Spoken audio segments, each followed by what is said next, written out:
శుక్లాంబరధరం విష్ణుం శశివర్ణం చతుర్భుజం సన్నవదనం ధ్యాయేత్ సర్వవిఘ్నోపశాంతయే. ఓం గం గణపతయే నమః. ఓం శ్రీమాత్రే నమః. ఓం శ్రీ గురుభ్యో నమః. ఓం శ్రీ మహాసరస్వత్యై నమో నమః. మా ఆది ఆశ్రమం చూస్తున్నట్టు మీ అందరికీ పేరు పేరున నా హృదయపూర్వక నమస్కారాలు. ఇప్పుడు మనం 1 ఆగస్ట్ నుండి 31 ఆగస్టు అంటే 2026 మన సంవత్సరంలో ఉన్నాం కాబట్టి నెల్లాళ్ళు ఈ 1 మంత్ కూడా 12 రాసుల వారికి ఎలా ఉండబోతుందో తెలుసుకుందాం. దానికంటే ముందర ప్లానెటరీ పొజిషన్ గురించి ఒక్క నిమిషం చెప్పుకుందామండి. వృషభ రాశిలో కుజుడు, అలాగే మిథున రాశిలో కుజుడు. మిథున రాశిలో కుజుడు 3వ తారీఖు నుంచి వస్తున్నాడు. అలాగే బుధుడు మిథున రాశిలో బుధుడు అంటే బుధ కుజుడు కాంబినేషన్. రవి గురు బుధుడు కూడా ఆల్మోస్ట్ మారిపోతాడు. 5వ తారీఖు నుంచి కర్కాటక రాశిలో వస్తున్నాడు. రవి బుధ గురువులు కర్కాటక రాశిలో ఉంటారు. రవి బుధ కేతువులు మళ్ళీ సింహరాశిలో ఉంటారు. వీళ్ళందరూ అంటే రవి ఆల్మోస్ట్ 27వ తారీఖుని 17వ తారీఖు నుంచి ఏమో రవి సింహరాశిలో 22 బుధుడు సింహరాశిలో ఉంటారు. శుక్రుడు కన్యారాశిలో నీచ స్థితిలో ఉంటాడండి ఆయన. రాహు కుంభరాశిలోను, శనీశ్వరుడు వక్రగతిలో మనకి మీనరాశిలో ఉన్నాడు. ఇలా ప్లానెటరీ పొజిషన్ ఉంది. కర్కాటక రాశి ఏం చెప్పాలండి? కర్కాటక రాశి గురించి మీ రాశిలోనే రవి బుధులను పెట్టుకున్నారు, గురుణ్ణి పెట్టుకున్నారు. ద్వితీయ భావంలో రవి బుధులు కేతులు ఉన్నారు. ఇంకా ఏం కావాలి చెప్పండి? చెప్తా. ఏం లేదండి, మీ రవి బుధులు చాలా బాగున్నారు. ఎందుకంటే మీ 12th house lord, 2nd house lord కూడా బ్రహ్మాండంగా రాశిలోనే ఉండడం వలన ధనానికి ఇబ్బంది పడరు. కష్టపడి సంపాదించే ధనం ఉంటుందండి మీకు. అదొక గ్రేట్. ఎందుకంటే 12th హౌస్ లార్డు కూడా లగ్నంలో ఉన్నాడు కాబట్టి కష్టపడి సంపాదించే ధనం ఉంటుంది. గురుడు కూడా ఉన్నాడు కాబట్టి సంపదలు, అదృష్టము, ధైర్యము, విద్య, ఆనందము బ్రహ్మాండంగా ఉంటాయి. ముఖ్యంగా రవి బుధులు కర్కాటక రాశిలో అంటే మీరు మెడిసిన్ విద్య నేర్చుకుంటారు అనుకోండి, ఎంబీబీఎస్ సీట్ కోసం కానీ, ఎంబీబీఎస్ అయిపోయిన తర్వాత విదేశాలు వెళ్ళడం కానీ మీకు అవకాశాలు ఉంటాయి, వెళ్తారు. ఎందుకని? రవి బుధులు కర్కాటక రాశిలో ఉంటాయి. అలాగే మీ రాశిలోని గురుడు ఉండడం వలన సర్వ శుభాలు సర్వ సుఖాలు కలుగుతాయి. 9th హౌస్ లార్డ్ అయ్యాడు కదా, విదేశ పర్యటన ఉండడానికి అవకాశాలు ఎక్కువ ఉన్నాయి. అంతేకాదు రవి బుధులు కూడా అంటే 17th నుంచి రవి చెప్పడం ఇందాక చెప్పాను కాబట్టి 17th నుంచి రవి, 22nd నుంచి బుధుడు కూడా మీకు సింహరాశిలో ఉన్నారు. ఎప్పుడైతే కేతు కూడా సింహరాశిలో ఉన్నాడు. కేతువుతో కలిసిన రవి ఉంటే జనరల్గా కేతువు మిక్కిలి బలవంతుడైపోయి శుభ ఫలితాలు ఇవ్వడానికి అవకాశం ఉంటుంది. ద్వితీయ స్థానం ఉన్నాడంటేనే డబ్బులు, కుటుంబ స్థానము, అదృష్టము, స్పీడ్గా నడవడము, స్పీడ్ వాకింగ్, స్పీడ్గా లక్షణాలు ఉండడం, రవి బుధుడు బుధాదిత్య యోగంలో ఉండడం, బలము, సంపదలు, అనేక మందిని పోషించే శక్తి సామర్థ్యాలు ఎంత బాగున్నాయండి మీకు. పర్ఫెక్ట్గా లేవు, చాలా బాగున్నాయి. 2nd హౌస్ లార్డ్ కూడా బ్రహ్మాండంగా ఉన్నాడు. అది గొప్ప అదృష్టం అండి. అంటే విద్యలోనూ రాణిస్తుంటారు, ఫైనాన్స్ విద్యలో బాగా రాణిస్తారు. రవి బుధులు ఉన్నారు కదా, ఫైనాన్స్ విద్య అంటే కొంతమంది సిఏ, ఐసీడబ్ల్యూ ఉంటాం కదా వాటిలో. అలాగే 3వ భావంలో శుక్రుడు ఉన్నాడు కదా, అది తప్పండి. ఎందుకంటే 4th హౌస్ లార్డ్ అయ్యాడు, 11వ ఇంటి వాడు అయ్యాడు శుక్రుడు. శనితో చూడబడతాడు. అంటే విద్యలో ఆటంకాలు, విద్యలో నష్టము, అలాగే తల్లిగారికి ఆరోగ్య పరిస్థితుల్లో బాగుండకపోవడము, మీ సోదరమణుల్లో ఎవరికో ఒకరికి హెల్త్ ప్రాబ్లమ్స్ రావడము, అంటే మీరు చేస్తున్న ప్రయాణాల్లో ఆటంకాలు ఏర్పడము, లేదా స్లో అయిపోవడము, అంటే ఆ ప్రయాణాల నుంచి విరమించుకోవడము జరుగుతుంది. ఖచ్చితంగా జరుగుతుంది. కానీ కుజుడు కూడా చూస్తున్నాడు 3వ భావాన్ని. అంటే సోదరమణుల యొక్క సహకారం మీరు పొందుతారు. సంతానం, పుత్ర సంతానం కలగడానికి అవకాశాలు ఎక్కువ అండి. The best. మీ పుత్రుల వలన అంటే సంతానం వలన అందం. కానీ గురుడు కూడా చూస్తున్నాం కాబట్టి పుత్ర సంతానం వలన మీకు అభివృద్ధి, ధనం వృద్ధి, అలాగే మీ పుత్రులు వృద్ధిలోకి రావడం, మీ సంతానం వృద్ధిలోకి, అమ్మాయిలు కూడా వృద్ధిలోకి రావడం, ఇవన్నీ జరుగుతాయండి.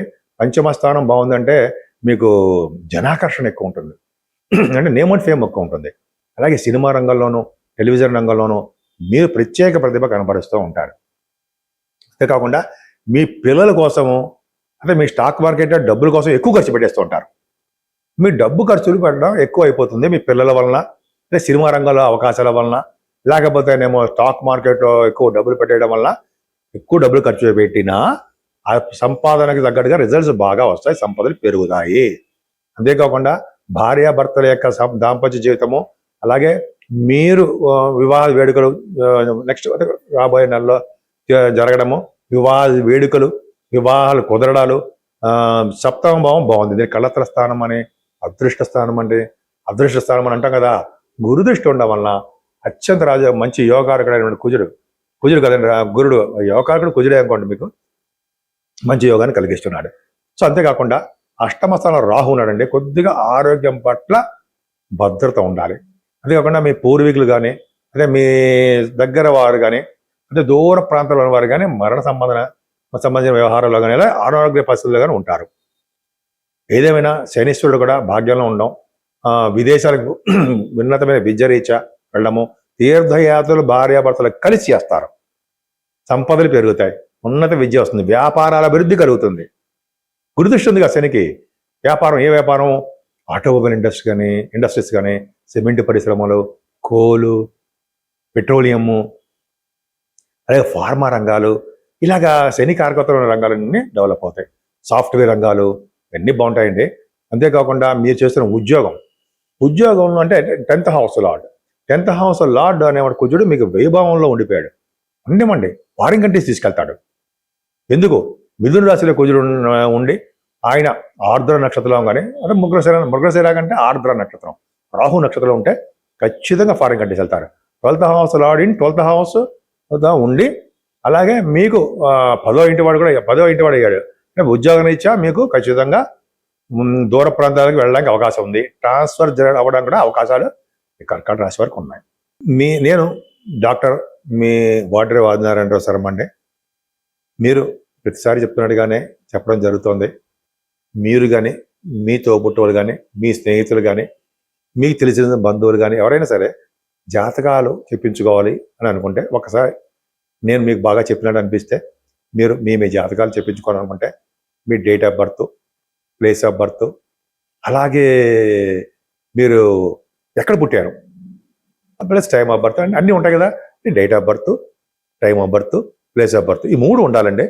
ఒకవేళ నేను షూటింగ్లో ఉంటే నాకు మెసేజ్ పెట్టేయండి. కింద నెంబర్ కనిపిస్తుంది కదా, ఆ నెంబర్లో 7075389589 7075389589 ఈ నెంబర్కి మీరు ఫోన్ చేయొచ్చు, నేను లిఫ్ట్ చేస్తాను. లేదా మీరు వాట్సాప్లో మెసేజ్లు పెట్టండి. నేను చెప్పింది మీకు నచ్చితే లైక్ చేయండి, సబ్స్క్రైబ్ చేయండి, షేర్ చేయండి. ఇంకా చెప్పాలంటే మీరు మీ వాస్తు రీత్యా ఏమైనా ప్రాబ్లమ్స్ ఉన్నా, లేకపోతే నా పేరు అంటే మీ పేరు అని అర్థం, మొదటి అక్షరంతో ఏ ఫేస్ కలిసి వస్తుంది, నేను ఏ తూర్పు వైప, పడమర వైప, ఎక్కడ ఏ ఇంట్లో నివాసం ఉంటే నాకు మంచి సంపదలు కలుగుతాయి, అదే అదృష్టం కలుగుతుంది అనేది మీకు డౌట్స్ ఉంటే నాకు ఫోన్ చేయించండి, మెసేజ్ పెట్టచ్చు, ఖచ్చితంగా మీకు రిప్లై ఇస్తాను. సరే, ఇప్పుడు మనం 12 రాసుల వారికి ఆగస్టు నెలలో మనం చెప్పుకున్నామండి ఎలా ఉంటుంది అనేది. మరి కొద్దో గొప్ప మనం పరిహారాలు చెప్పుకోవాలి కదా. ఈ పరిహారాల్లో ఫస్ట్ పరిహారం సంకటహర గణపతి, వినాయకుడు. ఈ నెలలో 2 సార్లు వస్తున్నాయండి సంకటహర గణపతి. మనం పూజ చేయడం చాలా పవర్ఫుల్. అంటే పౌర్ణమి వెళ్ళినటువంటి చవితి పూట మనం వినాయకుడిని పూజించడమే. ఆయన పూజించడం వల్ల సర్వ కార్యాలు, సకల పనులు, ఐశ్వర్యము, అష్టైశ్వర్యాలు, అలాగే మన కోరిక కార్యసిద్ధి అన్నీ ఆ గణపతి చూసుకుంటాడు. మనకి ఎటువంటి ప్రాబ్లం లేకుండా ఈ నెలల మొత్తం కూడా గణపతి ఆరాధనతో సరిపోతుంది. అత్యంత ఇష్టమైనది అమ్మవారికి వరలక్ష్మి వ్రతం. ఈ ఆగస్టు నెలలో శ్రావణ మాసంలో అమ్మవారికి మనం చేస్తాం. మంగళగౌరి అమ్మవారికి చేస్తూ ఉంటాం. అలాగే శ్రావణ శుక్రవారం పాటు మనం మీరు ఆడవాళ్ళు చేస్తూ ఉంటారు. సో అమ్మవారిని, లక్ష్మీ అమ్మవారిని పూజించాలని మనం అంటే అందరూ కూడా మనం ఈ నెల మొత్తం కూడా లక్ష్మీ ప్రసన్నత కావాలంటే అమ్మవారి యొక్క పూజలు కలువ పువ్వులతోటి, మల్లె పువ్వులతోటి, ఎర్రని పుష్పాలతోటి అమ్మవారిని పూజించాలి. అలాగే అమ్మవారికి మనం పౌర్ణమి కానీ అమావాస్య పూట కానీ మీకు ఇప్పుడు వీరుంటప్పుడు హోమం చేయించుకోవాలండి.